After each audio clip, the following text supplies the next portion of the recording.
dudes and dudettes, thanks for tuning into this episode of the Be Kind and Rewind podcast, a podcast chock full of everything that is nostalgic about 80s, 90s, and more. So today is a special podcast. As you see, we're on site, and in my mind is the physical and emotional equivalent to the scene in Big, where Tom Hanks and Robert Loggia are on the big piano. So we are in 5280's, a totally awesome shop with Dee Dee and Tony. Welcome to the show. Thank you. Thanks for having us. We appreciate it. Yeah, well, thanks for letting me in this awesome haven. I can't stop looking. I keep finding something every time I look up. So first of all, what really made you stop and open up this shop? Well, I mean, the crazy thing is we weren't collectors. We didn't start off as collectors. We were just kids from the 80s who grew up in the 80s, and we did enjoy finding things when we went out. And then one day I get a phone call from Tony, and he said, I think I want to open an 80s store. I was like, well. I said that a few times. It's been food truck. My wife's like, just go make a grilled cheese and you're done. No, Dee Dee was like, what? Really? An 80s store? And I was like, yeah, And I was like, there's nothing like it. I mean, it would be the first of its kind. Did you own a lot of stuff? Did you have stuff in your closet? You're like, I got to get it out, or I got to make this bigger. There's nothing like that at all. Like you say, we weren't collectors, but not even your own personal stack. No, that's the crazy thing is we had zero inventory when we decided to open an 80s store. So it was a crazy 3 months of initial collecting, and of course, what we opened with 3.5 years ago almost is certainly not what we have today. Today, it's actually grown into what it is today. But yeah, we weren't collectors per se, and even now we only have a few select things at our house. And I was gonna say I figured your house would be like Pee Wee Herman's house. You walk in, pull a lever, and all these contraptions start unfolding. If it was his way, then it would be. Oh, I'm still trying. Don't worry. A funny story is we just actually had to create this a magic screen from Pee Wee's Playhouse for an event that we did, and we just took a 39-inch flat screen and built this kind of a facade around it, where it looked like magic screen, and we had it on a stand. And if my living room wasn't decorated the way it is, I totally would have wanted that in the living room because it was an amazing. There's still a chance. There's still more. There's still a chance for a bigger house with a basement that just needs to be filled with stuff like that. Yeah, that's true. That's true. Well, I mean, so you said you guys weren't really collectors growing up. Well, what was something your favorite toy growing up then that kind of like that I guess you have in here or don't have in here? What was your favorite toy growing up, I guess? Well, mine was probably, of course, I was a fan of like My Little Pony. I was a fan of Strawberry Shortcake. So your dad was stepping on all those little combs. Yeah, but what's funny is I was kind of a tomboy growing up, and so I really didn't like the dolls. I just liked the little animals that they came with. So yeah, so you just push them to the side. You're the kid who played with the box and not the actual toy animals kind of thing. That's funny. What about you? For me, it wasn't so much toys as it was electronics. I had an older brother, so he was into all of the, just the Ataris and the Pongs, and he owned every video game system that ever came out. So I grew up with that, and of course, very endeared to that stuff. So for me, it was more electronics and video game systems and things like that. So it was a life of being player 2. Yeah, that led you just being like, all right, maybe I could be player 1 at some point. Well, it was a life of being player 2, but I always kicked his butt at everything. So did he pull the older brother like when you start out to pull the controller off? Yeah, the exactly. Thing? Exactly. It's one of those. It's like it's an animal instinct, And if we gave monkeys Nintendos, they do the same exact thing. That's true. Yes. It was cool. I mean, it's funny because I was just talking to him the other day. We got this crazy system in called the Vectrex that was put out in 1982, and he wasn't aware of that system. And we talked about all the systems that we've had throughout the years, from starting with Atari or Pong, and then Atari, and then some of the more obscure ones like TurboGrafx and 3DO, and I mean there were a lot of different systems. Oh yeah, I mean 80s, so. I'm hearing like about like systems that were in the UK. I can't remember what they were called. They always reference it, and I was like, man, like they at least a dozen different like systems that never made it to America as a kid. With no social media or online stuff, you had no exposure to it. Maybe if you had like the Nintendo Power magazine or something. Yeah, exactly. But even that was even a distant dream in my eyes. I know. Yeah, if you could subscribe to Nintendo Power, you were balling back for in the sure. day. I mean, if you're good enough, if you're friends with somebody who had one, you wouldn't even have enough chance to look at it long enough. It'd just be one of those like a comic book. They let you look at it and then snag it, so you weren't getting any secrets, even if you had a friend. So yeah, it was one of those obscure items that I never got to have as well. So just kind of getting back into the store, like when you guys started out, what is the process? What is your process from like you want a certain toy, or how do you go through selecting what you get next to bring into the store? Well, crazy thing about that, there are certain toys that we know are always going to be popular, and we know that they're going to move, But then there are toys that are so obscure, and we know they're not going to move, but we want to have them. We want to have them because they are obscure. We want to have them because we want to have the best representation of the 80s. And we actually go from about 75 to 95. We go from about 1975 to 1995. We try to stop at 95, but we concentrate very heavily on the 80s. So there are things that I bring in that I know are obscure, and they're going to sit for a while, and they're not going to be the most popular items. But the crazy thing is, there are things that I don't even know about. People come in all the time and ask me about something, or ask Dee Dee about something, and we're just like, what is that? Tell us about that. Educate us a little bit. And then, of course, we'll do our homework and try to figure out what it is. But, there are things that are always going to be popular. And we try to always have those types of items. But for me, it's those hidden gems, those obscure toys that just aren't out there a lot anymore. They just didn't have huge runs. They weren't popular. They were, again, going back to the Vectrex systems, it came out in 1982, and by 1984, it came out in 1982 at $200, which is equivalent to about $450 in today's economy. By 1984, 2 years later, they were clearancing out at $49. So, yeah. Quite the sale, I guess, clearance sale on that point in time. Yeah. Huh. Yeah, so I like the obscure. So, okay. Yeah. Obtaining, going through that process, finding the gems. What is like your white whale that you haven't found yet that you want to find either personally or for yourself or for the store? I would say, don't you think an original Stretch Armstrong? Help! We've been robbed! Stop! Stop, evildoers! Introducing super stretching superhero Stretch Armstrong. Yes, Stretch Armstrong. Now stretching fun farther than ever before. He bends, he stretches, even ties and knots, but always returns to his original shape. How's he do that? He's been doing that since he was a kid. Stretch Armstrong from Cap Toys. Who else? Is something. Yeah. Original Stretch Armstrongs are tough, and they're tough because they generally don't stretch any longer. That the gel in them is already it's not gel any longer. Or kids, poked it, stabbed it. Or they just tore, they just ripped. Compromised one way or another, yeah. So Stretch Armstrong is always a kind of a holy grail thing. Shogun Warrior Godzilla is a really popular one. The Kraken from the Clash of the Titans, the original Kraken, which was a huge toy, back in the day. So some of those bigger toys are actually, it's kind of funny. Some of the bigger toys are the most difficult to get. So, and I guess is that something you would want? Because once you find those those gems, you got to sell them for a lot of money, and there's a market, but not every person who walks in looking to buy the $500 Ghostbusters station kind of toy. You're absolutely right, and that's kind of what we have to be mindful of. We have to be mindful that we cater to a very casual collector market. We cater to people who had it when they were a kid and they want it again. You caught me the other day. I walked in and I didn't even make it past like the first half row here, and I already had a handful of things. I was like, I had this at 4, 8, 11. Yeah. So we cater. I mean, it would be tough for us to put a price tag like that on anything. As a matter of fact, we were just talking today about what our most expensive thing in the shop is, and we just got our most expensive thing in the shop, and it's actually a modern toy, but it tops out at like $179. So we try to stay very reasonable. Because I've gone to stores that claim to call themselves like vintage 80s 90s toy stores, but they're selling the same items for almost triple the price. Ninja Turtles like $27, $30, or even the conventions, the Comic Cons that come through here, they're at a premium at that point. Those and it's granted it's nice because it's right there in front of you, so you don't have to worry about the eBay and all that good stuff. But man, it's hard to find a balance of still finding what you want, but also not shelving out $80 for an item that's just maybe it's gonna sit on the shelf, but you're like, I kind of want a little more use or a little more, I guess it's more emotion to it. Right. It might be more worth it. But you said, keeping things within range is really key, because it is. People aren't.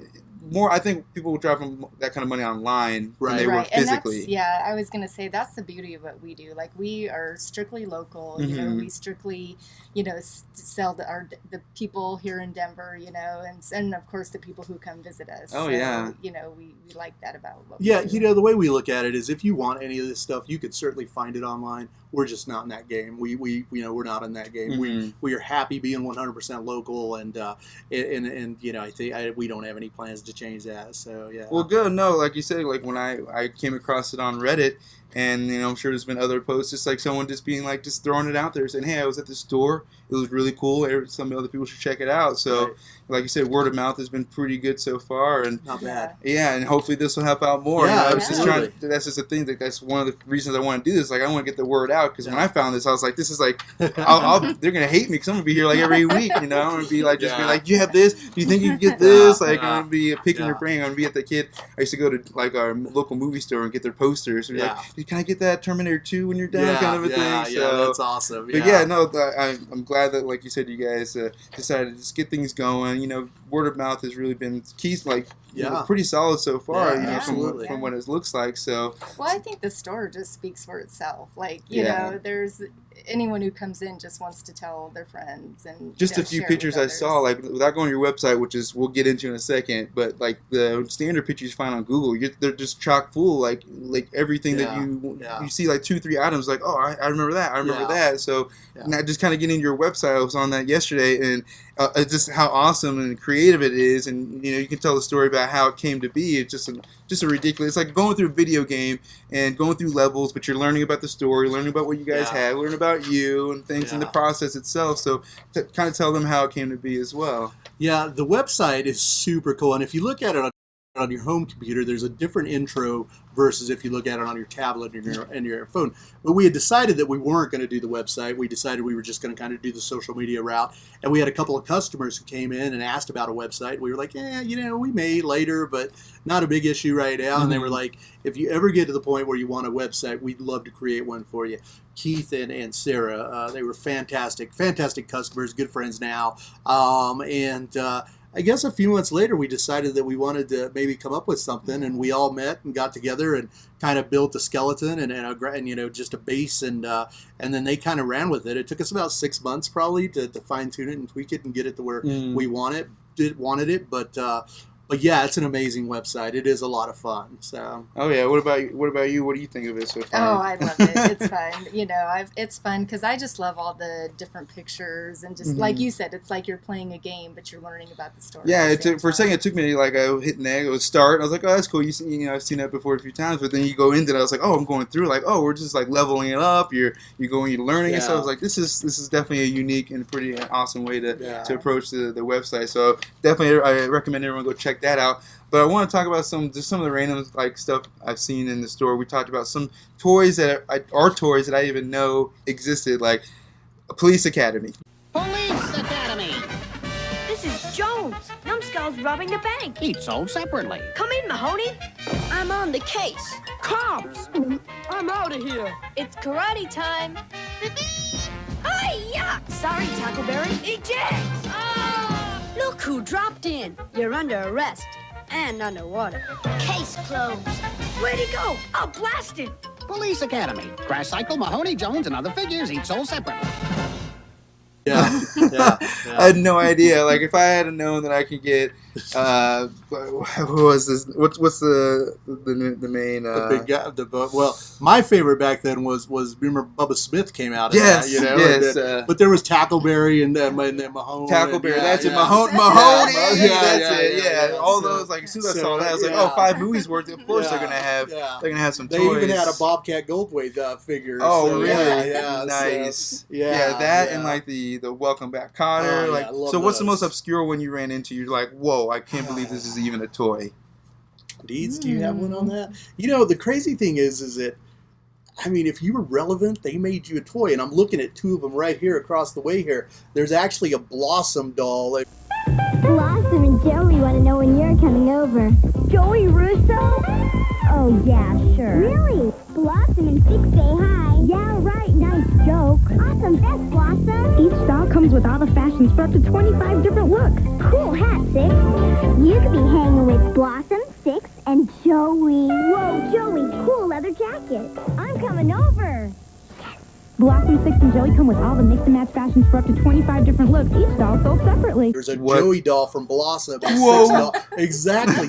So it's crazy. It's crazy how many different, from Walking Back Cotter to Chips to Dukes of Hazzard. Those sitcoms got the treatment, too. Yeah, they did. And it's funny because I was just talking to some customers about that the other day about how they just don't make dolls anymore like that for situations. Well, they don't have a lot of sitcoms these days anymore. It's all reality-based television. But back in the day, if you had a sitcom, you had a doll or you had a toy. Yeah. Some of the most rare, though, to be quite honest, Punky Brewster.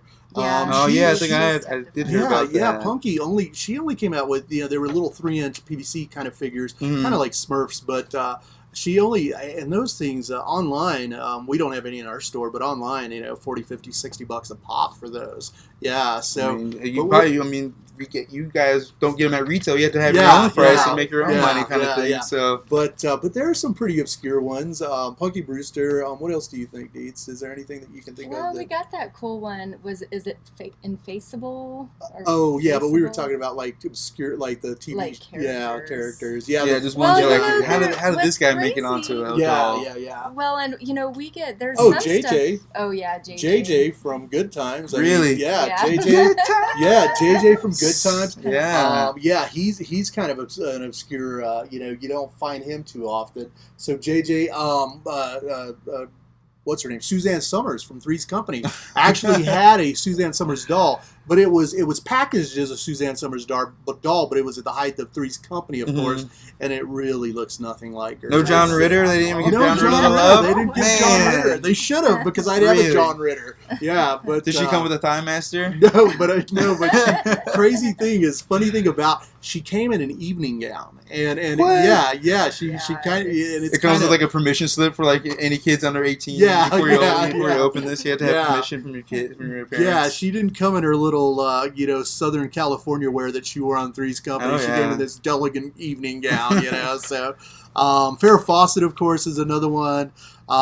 She was really popular, so I guess that's not too obscure. But is there any other really obscure ones that you can think of that were based on celebrities or sitcoms? Or there's a Christy McNichol doll out there, which is kind of interesting. Who's she from? She was again really popular in the late 70s, early 80s. I can't remember of anything that she actually did right now, unfortunately, but she's hugely popular. One of the America's Sweethearts kind of thing, limited edition, limited time available kind of thing. Like, actually, we're not going to sell this for long anyway, but let's call it limited time. Yeah, I can't think. There are a lot. Pretty much, like I said, if you were relevant, we have the 90210 dolls up there. The New Kids on the Block. My sister rocked those out. It's the New Kids on the Block. Joseph, Jonathan, Jordan, Donnie, and Danny. Who's their number one fan? I'm the number one fan. I've got all 5 concert kits with all 5 personal interview cassettes.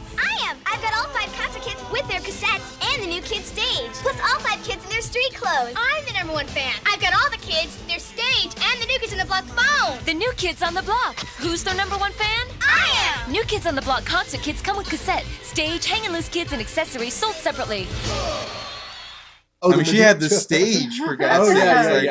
The whole, I can't believe they had the manager, the bus manager, Bubba, or whatever his name was. I can't remember. Funny. That's I was awesome. like, wow, That's this great. is deep. I was like, I can't believe my mom would say no to some of the toys that I wanted. She was purchasing that stuff for my sister. I was like, the Menudo dolls.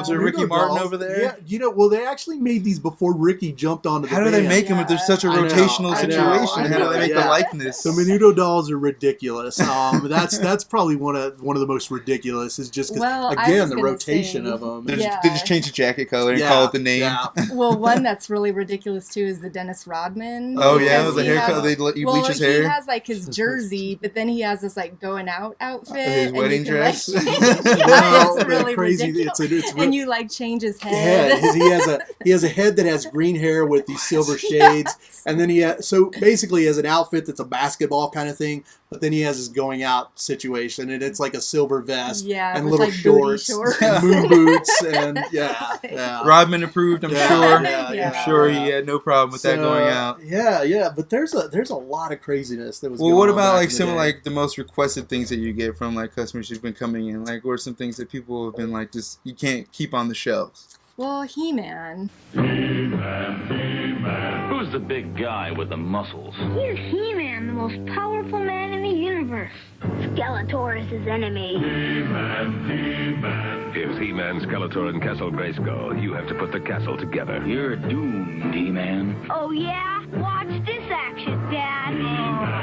Now I have the power. He-Man and Skeletor each sold separately. Castle Grayskull also sold separately from the Masters of the Universe collection from Mattel. And is always He-Man. popular, especially, if we can get them with their weapons, anything with weapons. Some of Skeletor course. action. Yeah, I mean, like Skeletor. Skeletors are pretty Skeletor. like those ones are pretty common, I would imagine. He-Man and Yeah. Skeletor. Well, listen, they did I can't remember what car company a couple of years ago did a Christmas spot with He-Man and Skeletor. They did a lot of toys. They actually had about 6 different toys that they did advertising for their car company. And after He-Man and Skeletor were on TV, they were really popular. I mean, we couldn't keep them in stock. I was gonna say you probably see those bumps and trends like with commercials or Sometimes movies or we do. references in one Sometimes way we or do. another. It's funny because we like to think that, for instance, everything has been done again. Teenage Mutant Ninja Turtles and Transformers and G.I. Joe and all those things have been made into these giant blockbusters. But we don't really see a huge, even Star Wars, for instance, we don't really see a huge push simply because, for instance, with Star Wars, no one really equates the old 77 and 78 and 79, 81, 83 stuff to the modern stuff. They're going to go and get the ones that look exactly like the one they have. Exactly. But the thing is, I guess it's not maybe not trends and like references, but like age. As people who lived at a certain time to get a certain time and start making that adult money.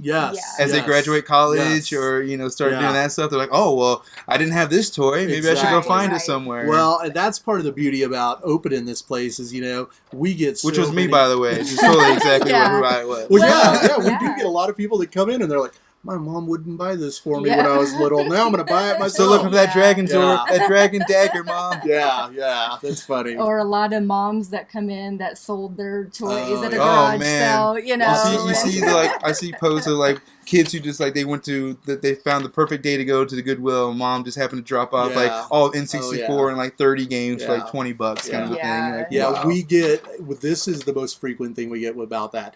We get guys in here that are like, my mom sold all my Star Wars for 25 cents each in a garage sale. So they're bummed about it. It's bummed and super. They got that revenge or not revenge, they got their spite. Like I'm buying this out of spite just because I need them back. Yeah. So I guess the Ninja Turtles, like the one thing for me, Ninja Turtles, the ones that I'm always looking after is the movie star Ninja Turtles.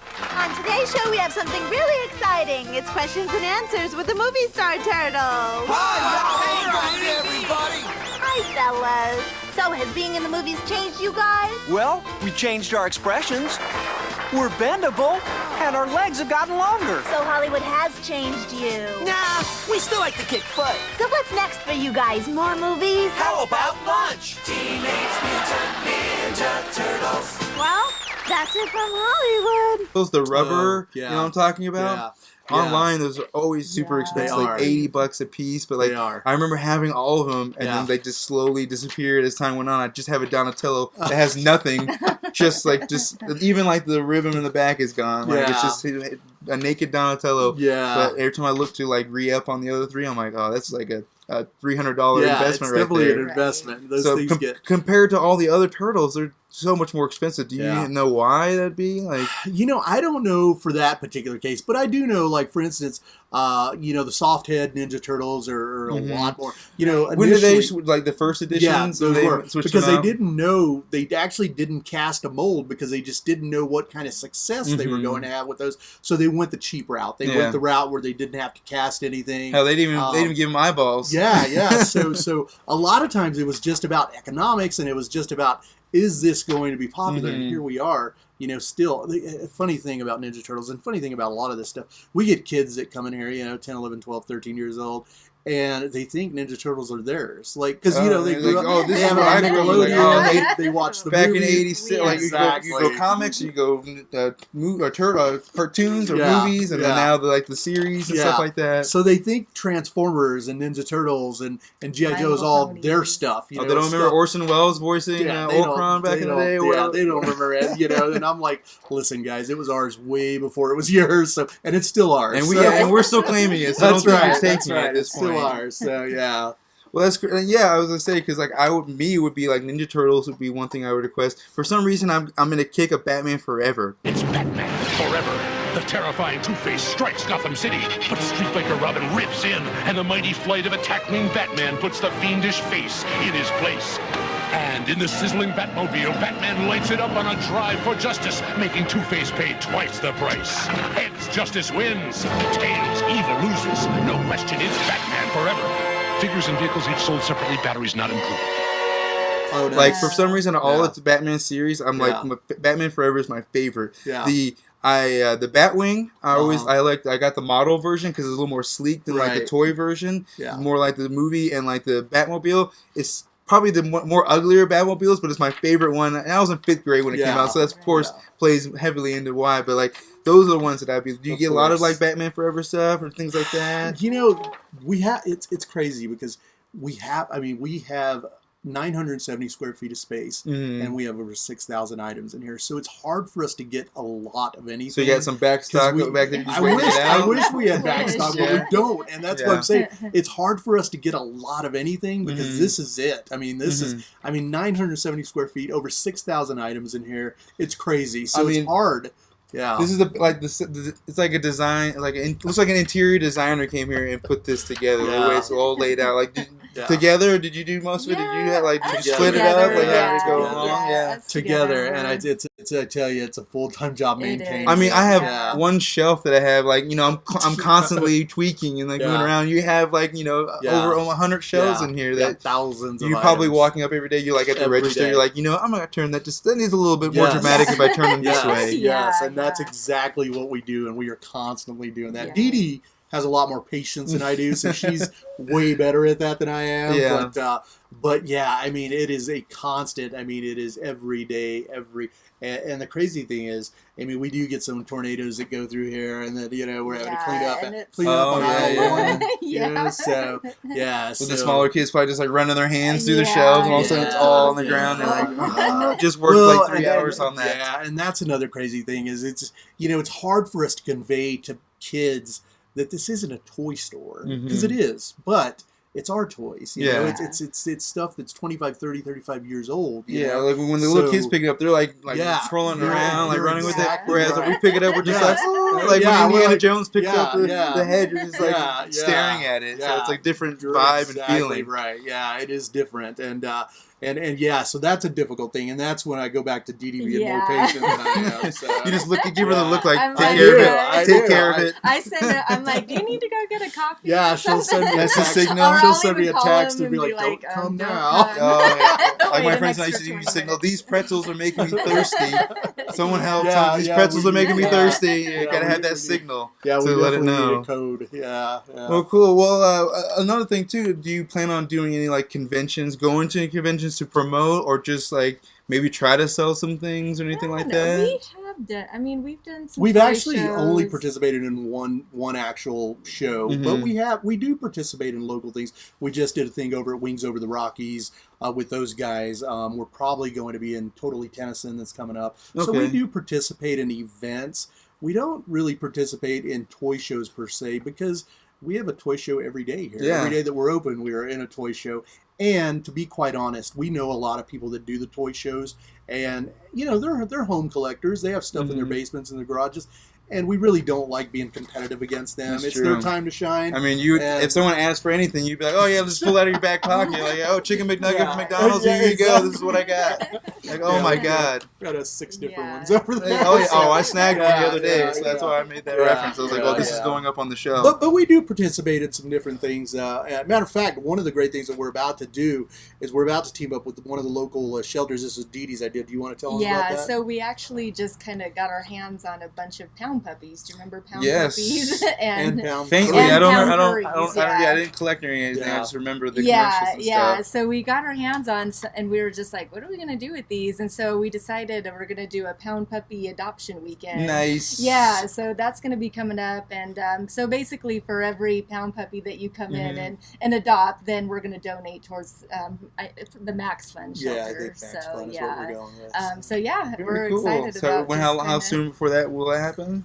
Probably in April. Yeah, is what we're the end of shooting April, for. I think, is what we're still trying to coordinate with Max Fund a little bit. And, Nice. yeah, we'll have adoption certificates and legitimate. Have the little white picket fence with just set them inside of it. It's going to be a fun event. It'll be fun. Well, cool. Well, yeah, like I said, I wasn't sure if you guys have participated because I've been to the major Comic-Con here a couple of times, and you see the toy vendors, but then they have dedicated toy conventions that there was one I think up closer to Fort Collins. I forgot what that was called. There's one that always. Matter of fact, I think it's coming up in the next few weeks. There's a toy, they always do it on 120th at the Ramada up there in Denver. So they do about 3 or 4 of those a year. It's the same individual that does those, and she's great. And we've done, we've participated in one of those. And I mean, I don't know. I mean, maybe we'll get back into that. But we like I said, we feel like every day is a toy show here. Oh, and, yeah. So. Oh, yeah. Well, I mean, like I said, because it's mainly for exposure, or I guess if it's worth your time too, because sometimes it's probably hit and miss as well as people buying things or people just wanting to look at something they used to have and then pass on and walk along. Right. So you're just more just like a museum than you are selling something. Yeah. People are just enjoying the view. Yeah. We may get back into that, but it is good exposure. I mean, we have found that most of the events that we do are just great exposure. And the crazy thing is that a lot of people don't know that we're here, and then a lot of people do. But we're we're okay with that. We're okay with they'll find us eventually. And, well, we're here to we're gonna make sure people know where you are in Denver, down South Broadway. We're gonna let everybody know. We're gonna scream to the mountains and let everyone know where you are because, like I said, the word of mouth has been great, but we're gonna try to increase that a little bit more for sure. So just getting into the last few things, some other things. I saw that you got a chef as well. Yeah. You want to talk a little bit about that? What you're cooking up? Where you at? I'm a local, of course, and fortunately for me, I got in really good with some pharmaceutical sales reps, so I do a lot of doctors' lunches Monday through Friday. Oh, nice. But, surf and turf action. Yeah, with the doctors, of course, the doctors love Mexican food, so I do a lot of Mexican, a lot of Italian, but God, we've done everything. We've done everything from full carving stations we'll do 12 people all the way to 1,200 people. So we've done some huge events downtown with, tenant appreciation parties and things like that. But my bread and butter is to do Mexican food, do a lot of Mexican food, do a lot of Italian food, King of the Kitchen Catering, my company. And, I love it. And it truly is.